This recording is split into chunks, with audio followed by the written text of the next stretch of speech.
మనం ఏవైనా కూడా కొన్ని ఐడియాసు, కొన్ని సిద్ధాంతపరమైన చర్చలు అండ్ కొన్ని విషయాల మీద అభిప్రాయ భేదాలు కలిగినా కూడా నిర్మోహమాటంగా చెప్పగలగడం వాళ్ళతో. సో, ఏదైనా కావచ్చు. ఇలా ఓపెన్‌గా కొందరితోనే చర్చించగలుగుతాం. నేను కూడా అలా కొన్ని అంశాలు ఓపెన్‌గా చర్చించే వ్యక్తుల్లో రచయిత బొగ్గుల శ్రీనివాస్ అన్న కూడా ఒకరు.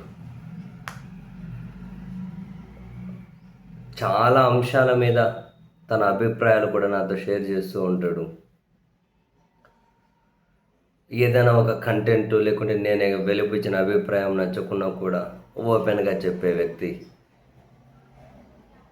చాలా ఇన్ఫర్మేషన్ని, చాలా ఐడియాలజీని కూడా షేర్ చేస్తూ ఉండే వ్యక్తి.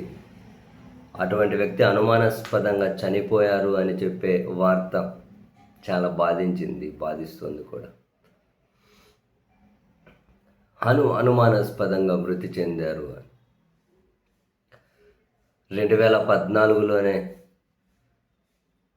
పవన్ కళ్యాణ్ హఠావో పాలిటిక్స్ బచావో అని పుస్తకం రాసిన వ్యక్తి 2014లోనే రాశారు.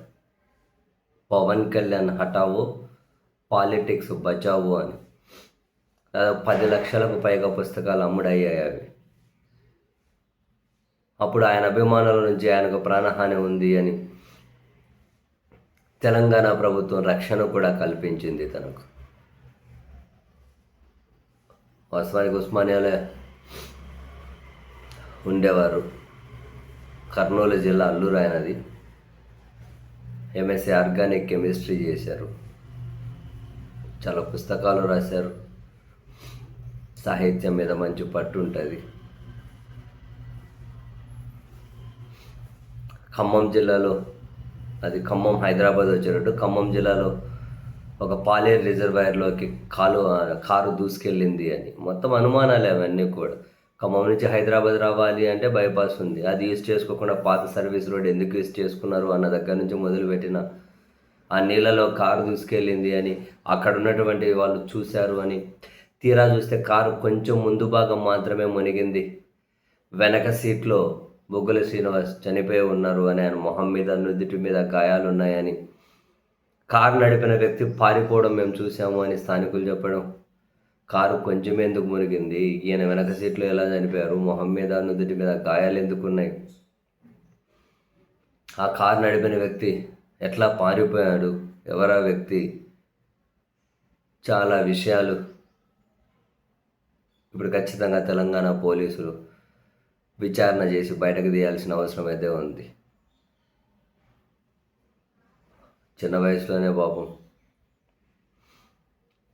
ఈ విధంగా చనిపోవడం, అది కూడా చాలా అంశాలు దగ్గరగా పంచుకునే వ్యక్తి, నిర్మోహమాటంగా తన అభిప్రాయాలు చెబుతూ ఉండే కూడా.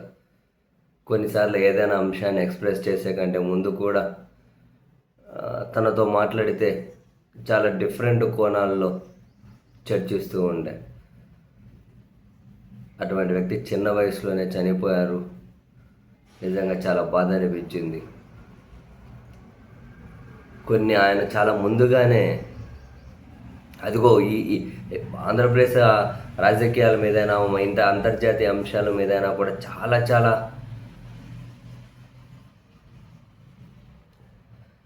సమాచారాన్ని, చాలా ఐడియాలను ఆయన షేర్ చేస్తూ ఉంటారు. కానీ ఇప్పుడు అనుమానాస్పదంగా చనిపోవడం, అది కూడా ఏం జరిగిందో తెలియడం లేదు.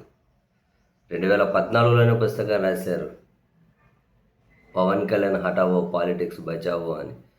కొన్ని ఎంత బ్రహ్మాండంగా ముందే ఊహించారో చూడండి. చాలా మంచి పట్టు ఉంటుంది సాహిత్యం మీద.